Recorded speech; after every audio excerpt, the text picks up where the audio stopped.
Albon étincelant, Pérez qui pédale dans la sauce à la menthe, des Ferrari performantes, des McLaren surprenantes et un Verstappen dominant, on a vécu des qualifs très sympas sur une piste s'améliorant au fil des tours, le meilleur temps changeant de main constamment. Sir Lewis Hamilton, prince de Silverstone, ouvre les festivités en Q1 en partant en tête à queue sur une piste encore verte, humide, enfin bien glissante. Une fois qu'il fut sorti du bac à gravier, c'est au tour de Magnussen à la barbe blonde de stopper sa voiture en pleine trajectoire, juste avant l'entrée des stands, et d'entreprendre un petit footing rafraîchissant. À en croire la compétitivité de la Haas, Kevin le Viking a dû penser que ça irait plus vite à pied. Red flag. Verstappen en profite pour exécuter sa seule erreur de la saison en cassant son aileron en sortant de son box. À croire que c'était Pérez ou Latifi dans la voiture. Max en pleine sieste donc. Au restart, Albon et Norris, déjà très en forme durant les libres, entament le festival des meilleurs temps, pendant que Bottas se garde en l'herbe P20. Les Ferrari consolident leur position en haut de la feuille des temps, cependant que les Astrol à domicile semblent peiner, peu ou prou autant que les Mercedes. Ocon, qui a prouvé encore une fois posséder des réflexes de Jedi dans le trafic,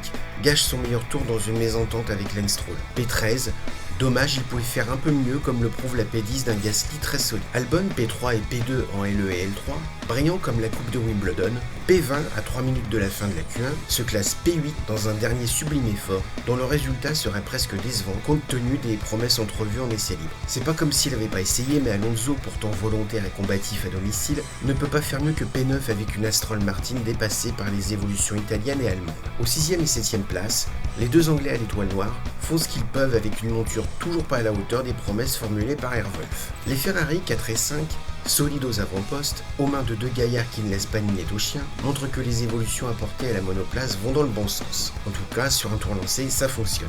P2 et P3, comme au beau jour du temps jadis, les deux McLaren chromés ne brillent pas que par leur couleur de carrosserie, mais par une compétitivité pas vue depuis des lustres et des pilotes jeunes et époustouflants. Norris qui claque la pole alors que le chronomètre n'affiche plus que des zéros devant une foule hurlante conquise par l'exploit, et un Zak Brown, leader explosif du team de Woking, hurlant dans la radio et claquant des high-five à tout le staff. C'est clair qu'on n'aurait pas vu ça du temps de Ron Dennis. Brown qui sait qu'il a désormais deux pépites en son giron, ce qui change de l'unique pilote de ces 2 dernières années. Et au cas où Norris recevrait une proposition légitime et maintenant de Red Bull, il lui resterait un Oscar Piastri qui confirme le bien compensé lui dans les catégories inférieures et qui est déjà quasiment au niveau de Norris en à peine une demi-saison, ça promet.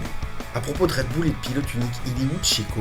Eh bien, il semblerait que El Mariachi n'ait pas trouvé l'entrée du circuit, où figure le slogan « The Home of British Motor Racing », et qui nous enjoint à la prudence en nous informant que nous pénétrons dans l'enceinte à nos risques et périls. P16 avec une Red Bull, ça fait désordre. Aussi, 2 possibilités de diagnostic s'offrent à nous. Soit Los Polos ne sait définitivement plus où il habite et se prépare à une retraite anticipée, ne trouvant pas la clé de contact d'une voiture qui ne lui convient décidément pas, soit Max est un extraterrestre aux capacités surnaturelles, tout droit venu de la planète Krypton. Checo n'aime pas la RB19, taillé pour Max comme un smoking pour James Bond, et le doute s'installe. Et c'est le syndrome Daniel Ricciardo, un pilote brillant et solide avec une monture qui lui sied, et un mec perdu au volant d'une voiture ne lui convenant pas, et une fois que le doute s'est installé, c'est le début de la fin, car on se pose des questions, et Helmut Marko aussi. Un qui ne se pose pas la moindre question, nonobstant les 120 000 euros de carbone laissés contre le mur et des stands, c'est le double champion du monde, n'anticipons pas. Max, qui opère à plus d'une seconde et demie de son expérimenté et talentueux équipier,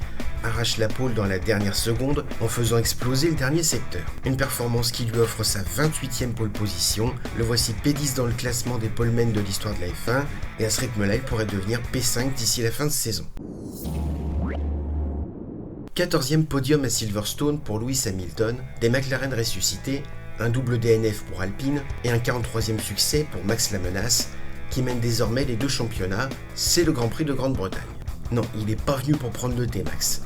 Et pourtant, il aura collé une tasse. Mais honneur aux perdants, qui n'ont toutefois pas démérité. Ainsi, j'ai envie de commencer ce tour de piste par un héros local, Alex Albon, au volant d'une Williams qui n'est plus celle d'il y a 2 ans, qui assure la P8 avec une solidité sans faille et un brio rare. Qui sait où il aurait terminé en se qualifiant à une position en rapport avec ses essais libres époustouflants.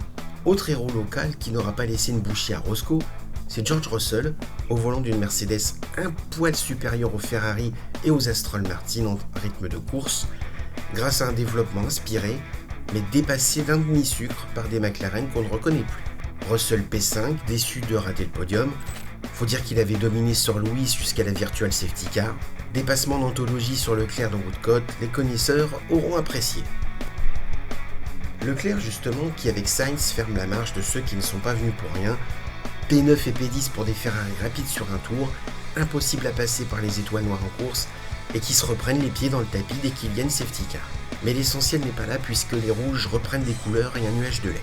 Le nuage gris surplombant l'Oxfordshire n'aura pas éclaté au-dessus de la piste, épargnant aux pilotes l'enfer de Silverstone par temps de pluie. Impuissant à empêcher Red Bull, Ferrari et autres Mercedes de passer et McLaren de s'échapper, Fernando Alonso sauve les points de la 7ème place, un brin frustrant, on l'imagine, compte tenu de son début de saison tonitruant. Et cependant, dès que Ferrari et Mercedes développent, Aston Martin se retrouve derrière. Espérons de l'autre côté de la rue, oui parce que seule une petite route sépare le circuit de l'usine Astrol, on a quelque chose dans les cartons, parce que sinon la fin de saison pourrait bien s'avérer pénible. D'autant plus pénible si McLaren s'obstine dans cette voie de la compétitivité retrouvée. P2 et P4 face au double DNF des Alpines, comptablement parlant, ça fait mal. Et à ce train-là, si la performance de l'écurie de Woking perdure et n'aura pas été qu'un feu de paille à domicile, l'objectif ne sera plus Alpine, mais bien Aston Martin. D'autant que si chez Alpine, on a 2 pilotes solides et brillants aux performances homogènes, c'est pas le cas chez Aston, où non content d'être incapable de suivre Alonso, Lens se plaît à ruiner la qualif d'Ocon le samedi et la course de Gasly le dimanche. À Woking, on a 2 étoiles qui dansent sur la piste, cependant que Kevin à la barbe blonde entame une marche dominicale consécutive à l'allumage du barbecue le plus cher du monde. P3 est manifestement content de monter sur son 11e podium consécutif. Sir Louis est le premier à se féliciter du retour en forme de son écurie de naissance et félicite élégamment Lando Norris aussitôt sorti de voiture. Une P3 opiniâtre ou chanceuse selon les goûts, et on peut affirmer sans rire que celui qui est à Silverstone ce que Rafael Nadal est à Roland-Garros n'a rien laissé de côté pour aller chercher une performance surprise, un vrai petit hold-up favorisé par la VSC, alors qu'il butait sur la Ferrari de Leclerc depuis le début. En performance pure, Hamilton c'était P5 au mieux, voire P6. Comme d'habitude, Mercedes maximise son package et profite des opportunités générées par l'effet de course. Quel dommage pour le jeune Australien Oscar Piastri, déjà sur les talons de Norris, et qui ne nourrit aucun complexe face au leader du championnat, le poussant à une défense brésilienne. P4.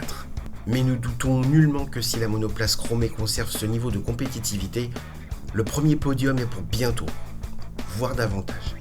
Alors qu'au départ le stand McLaren tire deux missiles sol-sol, la RB19 confirme que son talon d'Achille, car il en faut bien un, est bel et bien le départ arrêté. Scotché sur la grille à l'extinction des feux rouges, Max se voit débordé par Norris dès les premiers mètres, et il s'en est fallu de peu pour qu'un Oscar Piastri irrespectueux ne se mêle de passer également. Et là on a assisté à une séance de défense de toute beauté de la part de Lando, qui rééditera la performance plus tard dans la course face à Lewis Hamilton.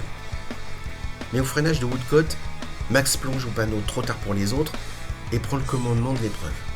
Lando tentera bien de conserver le DRS le plus longtemps qu'il est humainement possible, mais Max, elle, vient de Krypton, et c'est peine perdue pour le pilote anglais au casque d'argent, pourtant aussi brillant que son casque.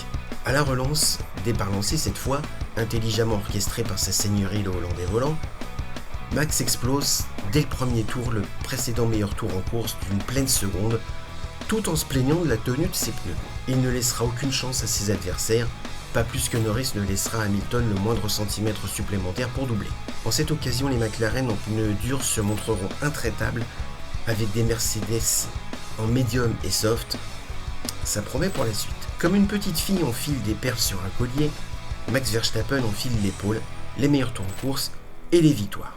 Il mène à lui seul le championnat constructeur sans l'aide d'un Los Polos bien plus brillant en course qu'en qualif, revenu de la P16 à la P6. Max figure actuellement P5 des vainqueurs en Grand Prix et P10 des polemen. Au rythme qui est le sien actuellement, il pourrait se retrouver P3 des vainqueurs de Grand Prix et P5 des polemen d'ici la fin de saison, avec pour dernier vestige à escalader Schumacher et Hamilton. Et pour ça, il n'a pas le temps de prendre le thé.